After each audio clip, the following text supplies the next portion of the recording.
All right. It's getting spicy here between me and Callie. She thinks I have hot takes. I disagree, but that's okay. We're going to talk about it because it's the playoff picture in the WNBA. And the race, I think the primary teams that are in the playoff picture, we pretty much know. It's 1 through 9. And if you don't know who they are, 1 is the New York Liberty, 2 are the Connecticut Sun, 3 are the Lynx, 4 is the Seattle Storm, 5 are the Aces, 6 are the Mercury, 7 are the Indiana Fever, and then you have in a virtual tie at 8th, the Chicago Sky, and 9, the Atlanta Dream. I think those are the teams making the playoffs. Obviously, 9 teams can't make it, so it's either going to be the Sky or it's going to be the Dream. I don't have any hopes for any team lower than 9th making the playoffs. As a starting point, would you agree with that premise, Callie Lawson-Freeman? Yeah. Did you just rattle that off the top of your head? Yes, I did. That was off the dome? Yes, off the dome. That's impressive. I had to pull up my phone because I'm like, is this? But no, good for you. Was I right? Was I correct? Did I say something wrong? I didn't start until I got to number 5. Until you got to number 5, I mean. So the Sun are second? Yeah, they are. Okay. That was the only one I was because I was back and forth between them and the Lynx, but I was I'm pretty sure the Sun are second. Yeah. So yeah. I mean, so your stance is that the Dream are not making it. There's no situation. No, that's not my stance. That's not my stance. Oh, sorry. You're saying under number 9. No team under the number 9. Right. Okay. I mean, I agree with that 100%. 100%. Yeah. Okay. So, I mean, look, anyone, if you're tuning in, we're not going to spend a certain time on certain teams. When we get there, you'll know, because we recorded a separate segment and we kind of dove a little bit more heavily into the Aces and into the Chicago Sky. But we want to talk about the other teams around the association, because we don't want people to be like, why are y'all talking about teams that are even going to win? Why aren't y'all talking about the top teams in the league? Well, we are, but the Aces and the Sky happened to play yesterday in a thriller. So we addressed that thriller first. But listen, let's get to the news of the association, or the business of it rather, right? And so the New York Liberty, whose fan base definitely does not care for me, at least on Twitter. They don't think I respect their team. I absolutely respect their team. I think the New York Liberty most likely are going to be in the WNBA finals. Now, here's the kicker. Because if you look at the playoff picture right now and how it stacks up, right? Mm-hmm. You would have the Liberty are in first place. So in a first round, they would play whoever's in 8. So they play either the Liberty, they'd play either the Sky, or they would play either the Dream. I expect the Liberty to beat both of those teams. But because of where the Aces are, they next would play whoever's in the 4 or 5 bracket. So if the Aces or Storm stay in that bracket, that means in the semis, in the second round, is where you would actually see a matchup, potentially a rematch of last year's WNBA finals. And that's interesting, right? Mm-hmm. If it's the Aces right now, the way that they've been playing, I would have to pick the New York Liberty, right? They haven't beaten the Liberty yet this season at all. They've played them now fully healthy. The Aces have. And the Liberty, they don't even have Benai Jelani right now, okay? So, or I think she's coming back tonight, actually. So you'd have to pick the Aces. I mean, the Liberty, right? And I think they, based on how things have been, and yet we know you can never underestimate the heart of a champion. So, I mean, what do you think about that right now, that could potentially be the path for them? Yeah, I mean, I think, meeting your finals foe that you haven't beaten at all in the regular season in the semifinals would be tough. That would just be real tough. I do think that they'd have home court. Huh? They're going to have home court if they did. The Aces? No, the Liberty will have home court. The Liberty, yeah. So that's tough. That's what I'm saying from the Aces perspective. That would be tough for them. Yeah. because the Aces haven't beat the Liberty this season. So yeah, I'm saying that would be difficult, but I think that ultimately, like, the messaging we've been getting from the Aces all season is that things are different for them in the postseason, and like that really might be true, because I think a lot of these post-game situations, you hear Becky Hammon just be like, it's a mentality thing, and Asia saying it's a mentality thing, it's the 1-2 factor, it's this, it's that. Like, they need to have, like, it's the way they're approaching games, which I hate. That's a lot of the issues on defense. Like, a lot of that stuff is just about like doing the stuff you're supposed to do. And I think that you could do that in the you could see them flip a switch in the postseason. I would not be surprised. So as much as like that would be very difficult, I might bet on the Aces in that situation. Like, honestly, I mean, they got to play a few games. They've done it before. Obviously, different situation, completely different season. But maybe they have an edge because of that postseason experience. Obviously, the Liberty have an edge because they lost in the finals. They had never won a title, and they want to win it real bad. So, toss up to me. To me, that's not like an overwhelming yes, the Liberty would win that easy. To me, right. It's like that's also assuming that the Aces could get past Seattle. And I would have felt more confident about that before they signed Gabby Williams. I think we have to see. I think right now we don't know about this Seattle team anymore. And so we have to see what they look like in this closing stretch of the season. But I will say this about the Aces, because I think as someone who covers the Warriors, I'm also a Warriors fan, but like trying to three-peat, even trying to go for a repeat is very hard. And the focus that it takes to be so dialed in, locked in. People also got to remember, when you go to a finals, that means you're playing longer in the season than everybody else. And then they just had the Olympics. They did not get a break the way some teams did, and the Liberty didn't either, but their entire core. And the Asia was one of the cornerstones of the Olympics, along with Breanna Stewart, right? So the point is that this is not a team that they haven't had a lot of time off. And while it seems as simple as like, do your job, lock in, that's a hard thing to do. None of us do that every day. And so I agree with you. I agree with you in this sense that I do think championship teams, I do think they have the ability to lock in and kind of go to another level, and that they don't always do, and kind of turn that switch on. I do think they have the ability to do that. I also think Chelsea Gray's game is going to come to her. And I think if Chelsea Gray's game comes to her, they're going to be very dangerous. But that said, I don't want to disrespect the New York Liberty. Their team is deep. And they have had Breanna Stewart out the lineup. They win. They've had Sabrina out the lineup. They got out a win. They've been playing without Benijah Laney for several games. They still win. I think only 2 teams have beaten them at home this season. Leonie Fevich has like done wonders to their lineup. Yeah. They are a very deep team.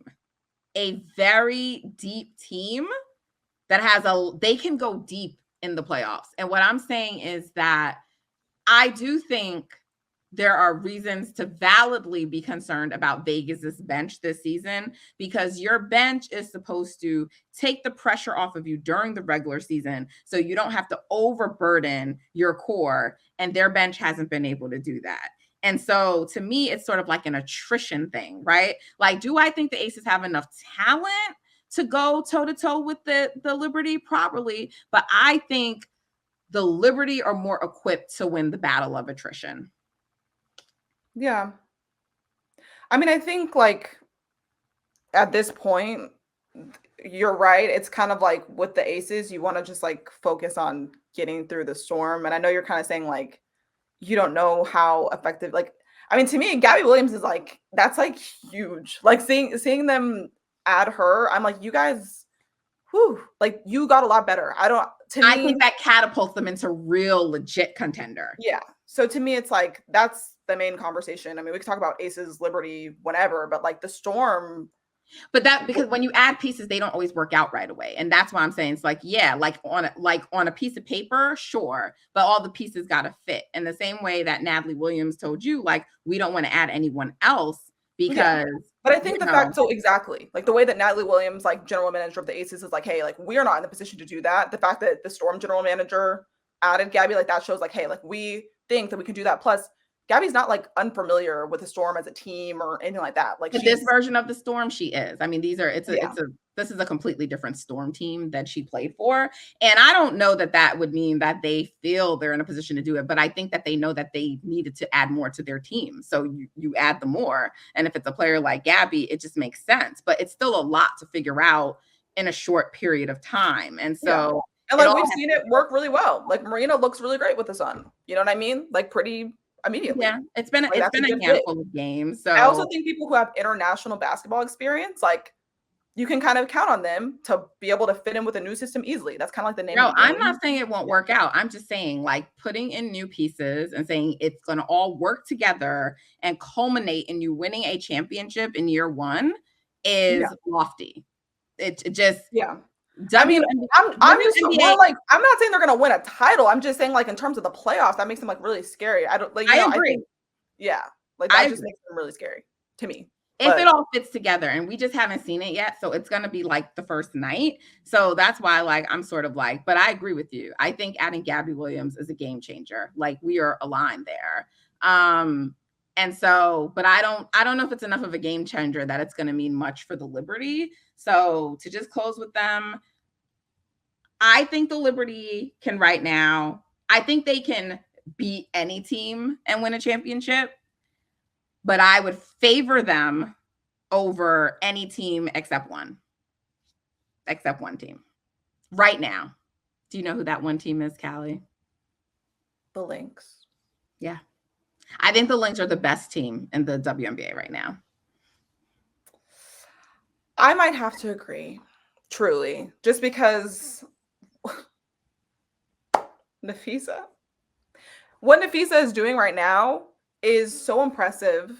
I think that you put it all together, though, like with Alana Smith and like, oh my goodness, McBride, like you're happy, like it's looking really great. I think their bench production right now leads the league. It's like 17.4 points per game from their bench. And then you have Nafisa doing really crazy stuff. I don't even think that we ended up having like the whole like MVP conversation. Separate. We will talk about that, but just in terms of like, the team. But yeah, so I think that with the leadership of Cheryl Reeve, and it's so funny because I feel like during the Olympics, people had a lot of words for Cheryl, but she obviously knows what the heck she is doing because they look fantastic. And so I think that, I mean, the Aces have won one game against the Lynx this season, and I think 4 games. And like, some of those efforts were really great efforts. Like I thought the most recent loss to the Lynx, I'm like, that was solid. But the Lynx was just better. Like I didn't think it was a solid effort. Like the Aces didn't play within themselves, you know. The Lynx were better. Their most recent loss, they did. I thought they played to the best of their ability that night for sure. Like definitely did not play to the best of their ability. I think so. I mean, maybe like in the second half. I think they have like had like characteristically slow starts. I have not seen the Aces like there was no ball movement. It was a lot of like ISO one-on-one. Last I checked, that's not Aces basketball. So that kind of stuff. I'm saying like at the for what the level of play that they're playing at right now, that was one of their better efforts. Like I'm not saying that myself. Like even Becky Hammond said that. So like she's like, I mean, I'm not like we did and they still lost. Like you know what I mean? But that was like a solid. They had improved. Their defense was better in that game. Like they had better things going for them. The Lynx were just better. Is all I'm saying. So yeah, I mean, I think the Lynx are a better team, but I don't think that's like the best performance from the Aces. But I'm not saying it's their best game of the season. Like it obviously was not, but I'm like this is the level that they're playing at right now. So right, yeah, no, I agree. I mean, I've been saying all year that the Lynx were the second best team in basketball. So the only team I was even giving the edge to were the Aces, because they played twice, and one of the times they had played the Aces, I think Jackie Young hadn't been in those, not Jackie Young, Chelsea hadn't played. So they had each blown each other out. So it was like, great, we'll really see what these teams look like, when they play. And then in the third and fourth game, one was in Vegas, one was in Mini. And in Vegas, like Vegas started out strong, and then it just like the Lynx took over. The same thing we saw the Lynx do to the Liberty in the Commissioner's Cup, and they've kind of owned a lot of their matchups. And so, like for me, I think the fact that you see Napheesa Collier playing the way she is, to me, that's just what superstars do. Like that's not really for me what's a difference maker for them, because superstars can always do that. And I would expect that in the postseason or whatever, because they've been beating and winning teams like even without her playing like that. So they don't need her to play like that. I think the fact that she can do that just shows like, yeah, we know she's a legit superstar. Obviously, look at this, 73.3% from the field. Like these are ridiculous numbers. And if she was putting up these kind of numbers all season, she probably would be the front runner for MVP, right? But it's just the fact that they added Maisha Hines-Allen. they have shooting on their bench and in the starting lineup. They are the best defense in the WNBA. Defense wins championships, but they also have an incredibly potent offense. They don't have weaknesses. What are their weaknesses? That's the thing. Like, I just think across the board, they have no weaknesses. And I guess some people would say, well, neither do the New York Liberty. But I would say in all of their matchups that I've seen, New York has taken one. And on the records, the Commissioner's Cup is not going to count. So for purposes of the record, it's 1-1. But in all the 12 quarters that they've played this year, counting the Commissioner's Cup, the New York Liberty have really only outplayed them in one quarter. Yeah. My stance is that the Lynx are fantastic. Best team in the league. Do you think they need home court to win a series versus the Liberty? If it was those two? No. I don't think that really matters. Like, really? No. I don't. Okay. Yeah. Okay, but you said, would I call them the best team in the league? You still have hesitance because of that. So why? Who would you call the best team in the league? I mean, I don't know. I just think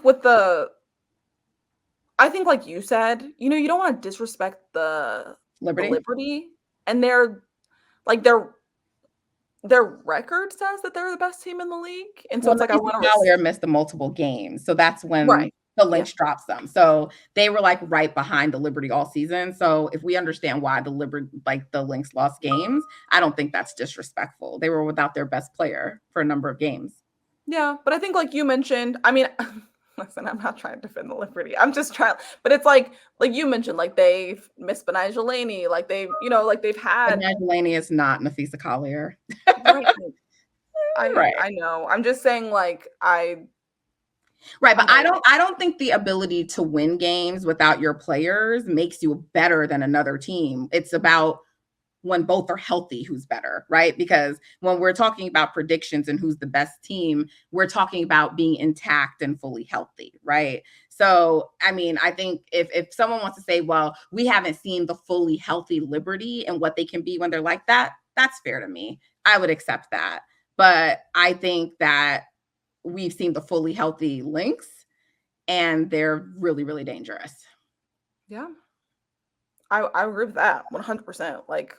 So yeah, so I'm comfortable saying it. You don't have to be, but I think that they're the best team in the WNBA. And I would put I give them a slight edge over the New York Liberty, and I would have the New York Liberty second. All right. So they are third. They are third in the standings, but they are the best team to me in the association and the WNBA. And the Liberty are the slightly second best in my opinion. But we skipped over a team, the Connecticut Sun. So the Connecticut Sun are right there, and they're one of the other teams that are trying to be in contention this year. They go deep every year. They're trying to be in contention. They have the second best record in the WNBA. They are a very difficult defense to play against. I mean, I feel like I know Connecticut has the whole disrespect thing, CT capitalized. They feel they're always overlooked, and I understand why they feel that. Have they built a roster this year to finally get the job done? They added Marina Mabry right before the Olympic break. Do they have enough to go all the way and get it done, Callie? Do they have enough to go all the way and get it done? I mean, this is just like a purely vibes take. Like, I don't feel in my bones that like this is their year. You know what I mean? Like, that's not the way that I view. I'm not like, oh, the Sun are gonna win it all this year. Like, I'm not going and like telling people like the Sun, they're gonna win the title. Like, no. But like, I wouldn't like count them out either. I think that what's been interesting to me about the Sun, I guess, over like that past week, because that's kind of like what we have to do this like playoff conversation on, is like a week by week basis.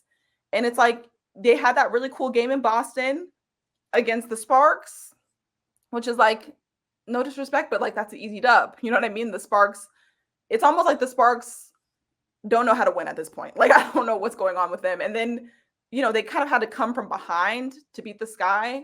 And so, and again, no disrespect to the Sky. Like, we've spent, our previous conversation talking about the potential that they have in this postseason.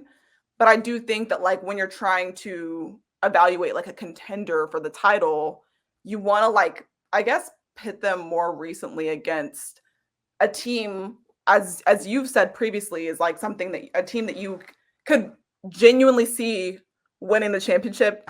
So like, I mean, do I think the Sky or Sparks are going to win the WNBA title? No. And like, that's who the Sun recently beat. So I think that like, they beat the Liberty though, and they haven't beaten the Liberty in a very long time, going back many seasons. So it was a pretty big deal. Now they don't have that hanging over them. And I do think it's unfairly held over them because the Sun have had lots of years with several injuries that have, decimated their team. So they really haven't been playing whole. And this I actually forgot about that. That was how they clinched their playoff berth, was beating Liberty. So, I mean, that's something. That's impressive. Listen, I don't think the Sky can beat any of the two teams that we already talked about in detail. Not the Sky, I'm sorry, the Sun. I do think the Sun are a very good team. I think the fact that the addition of Marina Mabry is so good, and they definitely needed more offense. But I do think their offense is their Achilles heel. So they hang their hat on their defense, and they are an extraordinary defense. And that's going to always keep them in games and allow them to win many games. And I think that's why you're always going to see them in close games, even with teams that we're like, they're more talented than this team. It shouldn't be close. It's because their offense is their Achilles heel. So, it just is what it is. It's not, I don't think either one of us are trying to disrespect Connecticut. They are a very good team. It's just they have to figure out a way to like really make that offense more potent. And I think when they do that, then you really can look at them and say, the Connecticut Sun, right? They're going to like win it all. They can win a championship this year. But right now it's hard for me to say that like full-throated, Yeah. And I feel that. What's so interesting too is like once you get like we just talked about Liberty, Sun, Lynx. Once you get past that point, I feel like things get really like toss-up-y, like you could put a whole bunch of people. I mean, that's why power rankings are so tough to do sometimes, but like after that top 3, it gets a little bit interesting. Like I saw this morning, the ESPN had the Indiana Fever number 5 on their power rankings. And I was like, above the Aces? Yeah. What? No. They have the Aces number 4. So they have the Fever over the Storm, which I'm like, I don't know. I don't know if I would have made that choice. I'm not going to make that choice when I turn in my power rankings, but I do think. I mean, they just beat the Storm, so I guess that's arguably why it's not the super crazy. I'm guessing. Is that why? Did you read the rationale? Well, I mean, we can. I'm sure that's why. Like, I think that is like in just like I would say like characteristically, that is how ESPN does their power rankings. I've noticed, like if a team beats another team, like they will take a lot of stock into that, and like that'll heavily affect their rankings. I think for me, we've talked about this. I kind of try to look at like the strength of the win or loss and like try to put it into context and stuff like that. I don't think ESPN's rankings do that. But I was just trying to segue into our next thing, which is like we didn't talk about the Fever, and they are an interesting team in the playoff standings. So I don't know if you want to go there, but that's what I was doing. I was segueing. Yeah, I mean, I think we touched on the Seattle a little bit, so I don't want to overlook them. I think right now the Indiana Fever still have a sub 500 record. I'm sorry. Like I understand that they are looking better. I'm with you when you talk about the strengths of the wins. I think the context matters. You need to rack up the wins to get to the postseason. That is the most important thing. But I think when people overlook how the wins came, then that's when like they get surprised, like, I don't understand. Like they like, I think the Fever, after having a ridiculous schedule to start the season, right? They've also gotten a lot of favor and fortune in their schedule after that, right? That's helped them to get the rest they needed. That's helped them to, they've drawn some favorable matchups when other teams had some really key players out, they did not go to the Olympics. They had a second break, and then also like the players on their team are hitting their stride. Caitlin Clark has been amazing.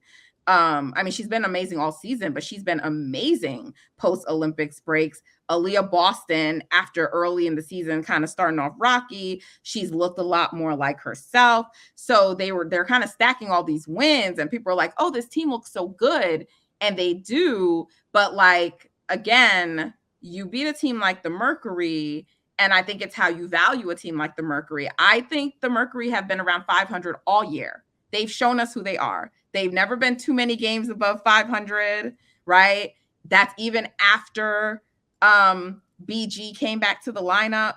You know what I mean? They've shown us who they are all year. And so I think when people are looking at some of their wins, I do think the Seattle win was a very, very big win. But I think when you look at all their other wins, even when they beat the Liberty, that was the perfect time for them to get the Liberty, right? Brianna Stewart rested. They're down Benai Jelani, right? So it's a game you can steal, right? And so that's what I'm saying. It's like, yes, they did beat the Liberty, but we need to put the context of those wins into play. So I would not put the Indiana Fever personally above the Seattle Storm. I think where they are, and I would consider putting them above the Mercury. That's debatable to me. I would not have them any higher than 6th, though. I would not have them in 5th place. And then what happens is you think about in a postseason matchup, right? Because they're going to be inexperienced. And any team they're playing are going to have veterans on it who have won playoff series, that have won championships. And in those moments, are you betting on them versus one of those teams? So if we're just talking about the regular season, I do think the Mercury are kind of up and down. They've beaten the Mercury enough times that I could say, okay. But with the Seattle Storm adding Gabby Williams, I find it hard to put them above Seattle. Yeah. I mean, here's what I will say. This ranking I'm looking at has the Mercury at 7, below the Storm and the Fever. So like there's a way to, I mean, like you said, if you don't believe in the Mercury, they could be moved pretty low down there. I mean, like they could have the number 7 spot, and that wouldn't be like a, I don't believe in them as a contender. And the Fever have beaten them twice. So I don't have a problem with someone ranking them above the Mercury, is what I'm saying. Yeah. I wouldn't rank them above the Storm, even though they just beat the Storm. I wouldn't, because the Storm are how many games above 500? I mean, they're like 18-10, right? Or something. Let me see. Right. Yeah, 18-10. Right. So you're putting a team that's and I'm with you on that. Like the Fever are 13 and dang 16. 13 and dang 16. So let's be I don't know. But again, I think a lot of that there's like a lot of excitement surrounding Caitlin Clark, Kelsey Mitchell, like you mentioned, Aaliyah Boston. I think after that loss to the Lynx, they had mentioned like they want to get Aaliyah more looks in the paint. And they like, they have these goals. And so like I think people see that and they're like, oh, they can improve on this. And like, they don't look so bad. Like there's room for improvement and they don't, they lost to the Lynx by 10 points. And so like, I think that maybe that's how they ended up with like kind of this elevated position in this specific power ranking. But again, like I'm with you. I'm not putting the Fever over the Storm, but I do think they have made like some really substantial progress. I guess a lot of that can a lot of that could probably be attributed to, Caitlin's progress, like you mentioned, from the break. But she's doing some really cool stuff. And like, I think she's on a crazy streak of 25-5 games. I think it's like the longest in in WNBA history. We're still kind of struggling with the turnovers. Like she had 7 on Saturday, which is, again, it's kind of like we talk about with everybody. Like there's always gonna be something to improve, but that's kind of like what people have been waiting for, is for the Caitlin to like hit her stride. And so I think seeing her do it has like, it's bred so much excitement. And so I think that maybe that's, impacted some people's view of the playoff race. Yeah, they would right now, as the standings are, they would match up with the Connecticut Sun. No, they wouldn't, because the Sun, yes, they would, because they're 7th currently, and the Connecticut Sun are 2nd.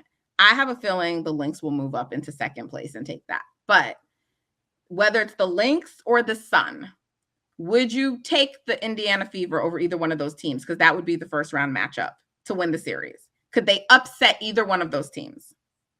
No, but I do think like, at this point, like just making the playoffs and having an impressive showing and stuff like that, like that's going to be great for them. That's going to be huge progress for their organization and things like that. But no, absolutely not. I'm sorry. For sure. Yeah. I think that they could really challenge the Connecticut Sun for all the reasons that I've laid out earlier. But the Sun would have home court advantage.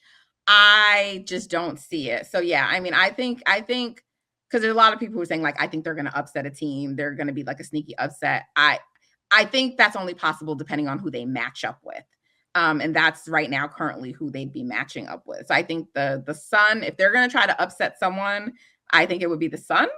But yeah, I think right now it's just too early. Once I see Gabby Williams play with Seattle and we kind of watch them, I feel like then if we want to come with some takes that other teams lower than Seattle who are under 500 are better than them, sure. But I don't think even a win, because any team is possible of winning on a given night in the W, even with a win, and they smacked Seattle, even with a win like that, I don't think it's enough to propel you ahead of them. I think you give that, and people are going to say, oh, Natalie, you're being contradictory. No, I think the reason you give that kind of deference to a team like the Aces is because they're 2-time champions, right? They're the current reigning champs. I can't give a team like Indiana that kind of deference.